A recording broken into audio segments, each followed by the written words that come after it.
ಅದು ಜಿಲ್ಲಾ ನ್ಯಾಯಾಲಯ.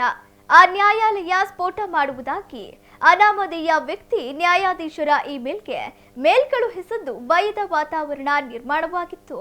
ಕೂಡಲೇ ಅಲರ್ಟ್ ಆದ ಪೊಲೀಸರು ನ್ಯಾಯಾಲಯದ ಆವರಣ ಖಾಲಿ ಮಾಡಿಸಿ ತಪಾಸಣೆ ನಡೆಸಿದರು. ಹಾಗಿದ್ರೆ ಯಾವುದು ಆ ನ್ಯಾಯಾಲಯ ಅಂತೀರಾ? ಈ ಸ್ಟೋರಿ ನೋಡಿ.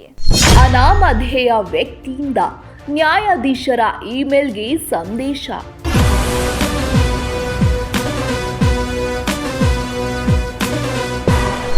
RDX ಬಾಂಬ್ ಸ್ಫೋಟ ಎಂದು ಬೆದರಿಕೆ ಸಂದೇಶ.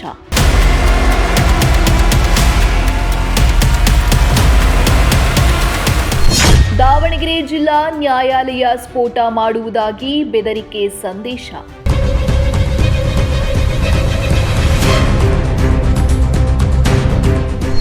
ಬಾಂಬ್ ಸ್ಕ್ವಾಡ್ ಶ್ವಾನ ದಳದಿಂದ ತಪಾಸಣೆ.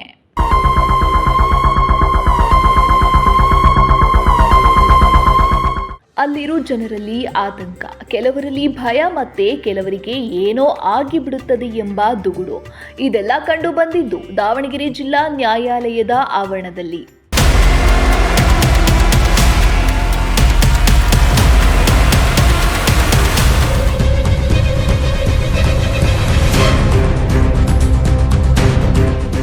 ಹೌದು, ಅನಾಮಧೇಯ ವ್ಯಕ್ತಿಯೊಬ್ಬ ನ್ಯಾಯಾಲಯ ಸ್ಫೋಟಗೊಳಿಸುವುದಾಗಿ ನ್ಯಾಯಾಧೀಶರ ಇಮೇಲ್ಗೆ ಸಂದೇಶವೊಂದನ್ನು ಕಳಿಸಿದ್ದಾನೆ. ಮಧ್ಯಾಹ್ನ 12:30ಕ್ಕೆ RDX ಬಾಂಬ್ ಸ್ಫೋಟಗೊಳ್ಳಲಿದೆ ಎಂದು ಬೆದರಿಕೆ ಸಂದೇಶ ಕಳಿಸಿದ್ದು, ಇದರಿಂದಾಗಿ ನ್ಯಾಯಾಲಯ ಆವರಣದಲ್ಲಿ ಭಯದ ವಾತಾವರಣ ನಿರ್ಮಾಣವಾಗಿತ್ತು.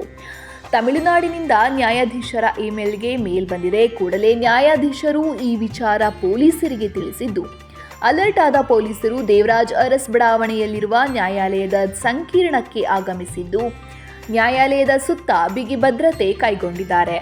ಅಷ್ಟೇ ಅಲ್ಲದೆ ಸ್ಥಳಕ್ಕಾಗಮಿಸಿದ ಬಾಂಬ್ ಸ್ಕ್ವಾಡ್ ಹಾಗೂ ಶ್ವಾನದಳ ನ್ಯಾಯಾಲಯದ ಸಂಕೀರ್ಣ ತಪಾಸಣೆ ನಡೆಸಿದರು. ನ್ಯಾಯಾಲಯ ಸ್ಫೋಟಗೊಳಿಸುವುದಾಗಿ ಬೆದರಿಕೆ ಸಂದೇಶ ಬಂದಿದ್ದರಿಂದ ಏನಾಗಿ ಬಿಡುತ್ತದೋ ಎಂಬ ಆತಂಕದಲ್ಲಿ ವಕೀಲರಿದ್ದರು. ದೇಶಾದ್ಯಂತ ನ್ಯಾಯಾಲಯಗಳಿಗೆ ಬಾಂಬ್ ಬೆದರಿಕೆ ಕರೆಗಳು ನಿರಂತರವಾಗಿ ನಡೀತಾ ಇದ್ದಾವೆ. ಈ ಪ್ರಕ್ರಿಯೆಯನ್ನು ತಡೆಯುವಲ್ಲಿ ನಮ್ಮ ವ್ಯವಸ್ಥೆ ವಿಫಲವಾಗಿದೆ ಅಂತ ನಾವು ಭಾವಿಸ್ತೀವಿ. ದೇಶದ ಬಹುದೊಡ್ಡ ಅಂಗ ನ್ಯಾಯಾಂಗಕ್ಕೆ ಬೆದರಿಕೆ ಹುಡ್ತಕ್ಕಂಥ ಈ ರೀತಿಯ ತಂತ್ರಗಳನ್ನು ನಾವು ಒಗ್ಗಟ್ಟಾಗಿ ವಿಫಲಗೊಳಿಸುವಂಥ ಅನಿವಾರ್ಯತೆ ಇದೆ. ಇಂಥ ಸಂದರ್ಭದಲ್ಲಿ ಸಾರ್ವಜನಿಕರಿಗೆ, ಕಕ್ಷಿದಾರರಿಗೆ ಮತ್ತು ನ್ಯಾಯಾಲಯದ ಸಮಯ, ಹಣ ಎಲ್ಲವೂ ವ್ಯರ್ಥ ಆಗ್ತಾಯಿದೆ. ಈ ರೀತಿಯ ಬೆದರಿಕೆಗಳಿಂದ ಮಾನಸಿಕ ಒತ್ತಡಕ್ಕೆ ಒಳಗಾಗುವಂಥ ನ್ಯಾಯಾಂಗ ಸಿಬ್ಬಂದಿ, ನ್ಯಾಯಾಧೀಶರು, ವಕೀಲರು ಮತ್ತು ಕಕ್ಷಿದಾರರು ಕಾರ್ಯಕಲಾಪಗಳಿಂದ ಹೊರಗುಳಿಯೋದ್ರಿಂದ ದೇಶದ ಸಾರ್ವಜನಿಕ ಸಮಯ, ಹಣ ಸಂಪೂರ್ಣವಾಗಿ ವ್ಯರ್ಥ ಆಗ್ತಾಯಿದೆ. ಈ ಹಿಂದೆ ಹಲವು ತಿಂಗಳಿಂದ ನಾವು ಮಾಧ್ಯಮಗಳಲ್ಲಿ ಅಥವಾ ಪೇಪರ್ಗಳಲ್ಲಿ ನಾವೇನು ಓದ್ತಾ ಇದ್ದೀವಿ, ಕೇಳ್ತಾ ಇದ್ದೀವಿ. ಏನು ಈ ಶಾಲೆಗಳಿಗೆ ಇತ್ತು, ಈ ಬಾಂಬ್ ಬೆದರಿಕೆ ಅಂತಕ್ಕಂಥದ್ದು ಶಾಲೆಗಳಿಗಿತ್ತು. ಅದಾದ ನಂತರ ವಿಮಾನ ವಿಮಾನಗಳಿಗೆ ಬಂತು. ಈ ರೀತಿ ಈ ಒಂದು ವ್ಯವಸ್ಥೆಯನ್ನು ಅಲ್ಲೋಲ ಕಲ್ಲೋಲ ಮಾಡ್ತಕ್ಕಂಥ ಅಥವಾ ಈ ಒಂದು ವ್ಯವಸ್ಥೆಯನ್ನು ಕೆಡಿಸ್ತಕ್ಕಂಥ ಕೃತ್ಯಗಳು ಈಗ ಸಾಮಾನ್ಯವಾಗಿ ಹೋಗಿದೆ. ಈಗ ಅದು ನಮ್ಮ ನ್ಯಾಯಾಲಯಕ್ಕೂ ಕೂಡ ಇವತ್ತಿನಿಂದ ಅಧಿಕೃತವಾಗಿ ಬಂದಂತೆ ಆಗಿದೆ. ಈ ಕೃತ್ಯದ ಹಿನ್ನೆಲೆಯನ್ನು ನಾವು ನೋಡೋದಾದರೆ, ಯಾರೋ ತಮಿಳುನಾಡು ವ್ಯಕ್ತಿ ಯಾವುದೋ ಒಂದು ಕಾನೂನು ಅದನ್ನು ವಿರೋಧಿಸಿ ಆ ವಿಷಯಕ್ಕೆ ಸಂಬಂಧಪಟ್ಟಂತೆ ಈ ಸಾಕಷ್ಟು ಈ ಥರದ ದುಷ್ಕೃತ್ಯಗಳಿಗೆ ಕೈ ಹಾಕ್ತಾ ಇದ್ದಾರೆ ಅಂತಕ್ಕಂಥ ಮಾಹಿತಿ ನಮಗೆ ಲಭ್ಯ ಆಗಿದೆ. ಆ ವಿಷಯಕ್ಕೆ ಸಂಬಂಧಪಟ್ಟಂತೆ ಕರ್ನಾಟಕದಲ್ಲಿ ಇವತ್ತು 3 ಅಥವಾ 4 ಕಡೆ ದಾವಣಗೆರೆಯನ್ನು ಸೇರಿಸ್ಬಿಟ್ಟು ಬೇರೆ ಬೇರೆ ಜಿಲ್ಲೆಗಳಲ್ಲಿ ಬೇರೆ ಬೇರೆ ಸಮಯವನ್ನು ನಿಗದಿಪಡಿಸಿ ಈ ಥರ ಒಂದು ಬಾಂಬನ್ನು ನಾವು ಇಟ್ಟಿದ್ದೀವಿ, ಅದು ಇಂಥಂತೆ ಸಮಯಕ್ಕೆ ಬ್ಲಾಸ್ಟ್ ಆಗುತ್ತೆ, ಆ ಥರದ್ದೇನೋ ಒಂದು ಮಾಹಿತಿ ಇಮೇಲ್ ಮೂಲಕ ನಮ್ಮ ಮಾನ್ಯ ಜಿಲ್ಲಾ ಮತ್ತು ಸತ್ರ ನ್ಯಾಯಾಧೀಶರ ಮೇಲಿಗೆ ಬಂದಿದ್ದು. ಆ ವಿಷಯಕ್ಕೆ ಸಂಬಂಧಪಟ್ಟಂತೆ ಇವತ್ತು ಪೊಲೀಸ್ ಮುಖ್ಯಸ್ಥರೊಂದಿಗೆ ಅವರು ಚರ್ಚೆ ಮಾಡಿಬಿಟ್ಟು ಆ ವಿಷಯಕ್ಕೆ ಸಂಬಂಧಪಟ್ಟಂತೆ ಮುಂದಿನ ಕ್ರಮ ಹೆಚ್ಚಿನ ಆ ವಿಷಯ ಅದು ಸತ್ಯವೋ ಅಥವಾ ಸುಳ್ಳು ಅಂತಕ್ಕಂಥದ್ದು ಇನ್ನಷ್ಟೇ ನಮಗೆ ಪೊಲೀಸರಿಂದ ಅಧಿಕೃತವಾಗಿ ತಿಳಿಬೇಕಾಗಿದೆ. ಬೆಳಗ್ಗೆ 10 ಗಂಟೆಯ ಸುಮಾರಿಗೆ ಜಿಲ್ಲಾ ನ್ಯಾಯಾಲಯದ ಕಚೇರಿಗೆ, CEO ಕಚೇರಿಗೆ ಒಂದು ಇಮೇಲ್ ಕರೆ ಬರುತ್ತೆ.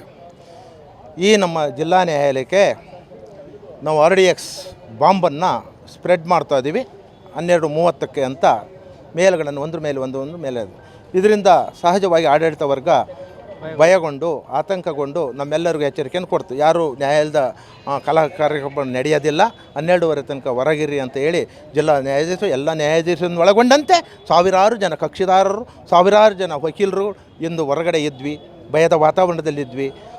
ಮಧ್ಯೆ ಪೊಲೀಸ್ ಇಲಾಖೆ, ರಕ್ಷಣಾ ಇಲಾಖೆಯವರು, ಬೇರೆ ಬೇರೆ ಯಾರು ಅದರ ಟೆಕ್ನಾಲಜಿ ಅಂತ ಕರಿತೀವೋ ತಂತ್ರಜ್ಞಾನರನ್ನೆಲ್ಲ ಕರೆಸಿ, ಶ್ವಾನದಳನ್ನು ಕರೆಸಿ ಎಲ್ಲ ಒಂದು ಪರಿಶೀಲನೆ ಮಾಡಿದರು. ನ್ಯಾಯಾಧೀಶರ ಇಮೇಲ್ಗೆ ಸಂದೇಶ ಬಂದಿದ್ದರಿಂದ ನ್ಯಾಯಾಧೀಶರು ಕೂಡ ನ್ಯಾಯಾಲಯಕ್ಕೆ ಭೇಟಿ ನೀಡಿ ಪರಿಸ್ಥಿತಿ ಅವಲೋಕಿಸಿದ್ರು. ಅನಾಮಧೇಯ ವ್ಯಕ್ತಿ 12:30ಕ್ಕೆ RDX ಸ್ಫೋಟಗೊಳ್ಳಲಿದೆ ಎಂದು ಸಂದೇಶ ಕಳಿಸಿದ್ದು, ಪೊಲೀಸರು ಕೂಡ ಅಲರ್ಟ್ ಆಗಿದ್ದು ಇಡೀ ನ್ಯಾಯಾಲಯದ ಆವರಣವನ್ನ ತಪಾಸಣೆ ನಡೆಸಿದ್ರು.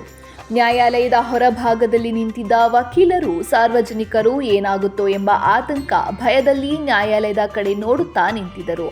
ಕೊನೆಗೆ ಅದು ಹುಸಿ ಸಂದೇಶ ಎಂದು ಗೊತ್ತಾದ ಬಳಿಕ ವಕೀಲರು, ಸಾರ್ವಜನಿಕರು ನೆಮ್ಮದಿಯ ನಿಟ್ಟುಸಿರು ಬಿಟ್ಟಿರಲ್ಲದೆ ಮತ್ತೆ ನ್ಯಾಯಾಲಯದ ಒಳಗೆ ತೆರಳಿದರು. ಇವತ್ತಿನ ದಿನ ದಾವಣಗೆರೆ ಜಿಲ್ಲಾ ಪ್ರಧಾನ ನ್ಯಾಯಾಧೀಶರ ಒಂದು ಅಧಿಕೃತ ಇಮೇಲಿಗೆ ಬಾಂಬ್ ಥ್ರೆಟ್ ಕಾಲ್ ಬಂದಿದ್ದು.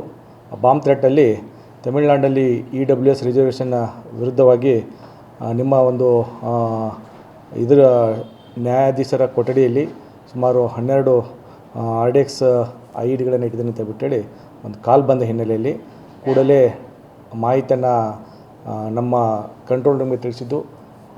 ತಕ್ಷಣವೇ ನಮ್ಮ ASC ಟೀಮ್ ಹಾಗೂ ಬಾಂಬ್ ಸ್ಕ್ವಾಡ್ ಟೀಮನ್ನು ಕಳಿಸಿಕೊಟ್ಟು ಕೋರ್ಟ್ ಆವರಣದಲ್ಲಿ ಎಲ್ಲವನ್ನು ತಪಾಸಣೆ ಮಾಡಲಾಗಿ ಯಾವುದೇ ರೀತಿಯ ಬಾಂಬ್ಗಳು ಪತ್ತೆಯಾಗಿರುವುದಿಲ್ಲ. ಇದೊಂದು ಹುಸಿ ಕರೆ ಅಂತ ಬಿಟ್ಟೇಳಿ ನಾವು ಪರಿಗಣಿಸಿ ಆದರೂ ಸಹಿತ ಮುಂಜಾಗ್ರತಾ ಕ್ರಮವಾಗಿ ಎಲ್ಲವನ್ನು ಚೆಕ್ ಮಾಡಿದ್ದೇವೆ.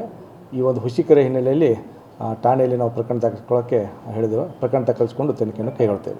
ಮೇಲ್ ಬಂದಿದೆ, ಅದೇ ಅಫಿಷಿಯಲ್ ಇಮೇಲಿಗೆ ಅವರು ಮೇಲ್ ಕಳಿಸಿದ್ದಾರೆ. ಮೇಲಲ್ಲಿ ಈ ಥರ ಹಿಂಗೆ ಬಾಂಬ್ ಇಟ್ಟಿದೆ ಅಂತ ಬಿಟ್ಟು ಹೇಳಿದ ಹಿನ್ನೆಲೆಯಲ್ಲಿ ನಾವು ಮುಂಜಾಗ್ರತಾ ಕ್ರಮವಾಗಿ ಎಲ್ಲವನ್ನು ಚೆಕ್ ಮಾಡಿಸಿದ್ದೇವೆ. ಆದರೂ ಸಹಿತ ಯಾವುದೇ ರೀತಿಯ ವಿಧ್ವಂಸಕ ಕೃತ್ಯಕ್ಕೆ ಸಂಬಂಧಪಟ್ಟಂತೆ ಯಾವ ಬಾಂಬ್ ಪತ್ತೆಯಾಗಿರುವುದಿಲ್ಲ. ಆದರೆ ಇದೊಂದು ಹುಸಿ ಕರೆ ಅಂತ ಬಿಟ್ಟೇಳಿ ನಾವು ಖಚಿತಪಡಿಸಿಕೊಂಡು ಈಗ ಒಂದು ಪ್ರಕರಣ ದಾಖಲಿಸಿಕೊಂಡು ತನಿಖೆಯನ್ನು ಕೈಗೊಳ್ತೇವೆ. ನ್ಯಾಯಾಧೀಶರ ಇಮೇಲ್ಗೆ ಬಂದಿದ್ದ ಸಂದೇಶದಿಂದ ಕೆಲಕಾಲ ನ್ಯಾಯಾಲಯದ ಆವರಣದಲ್ಲಿ ಆತಂಕ ಸೃಷ್ಟಿ ಮಾಡಿದಂತೂ ಸುಳ್ಳಲ್ಲ.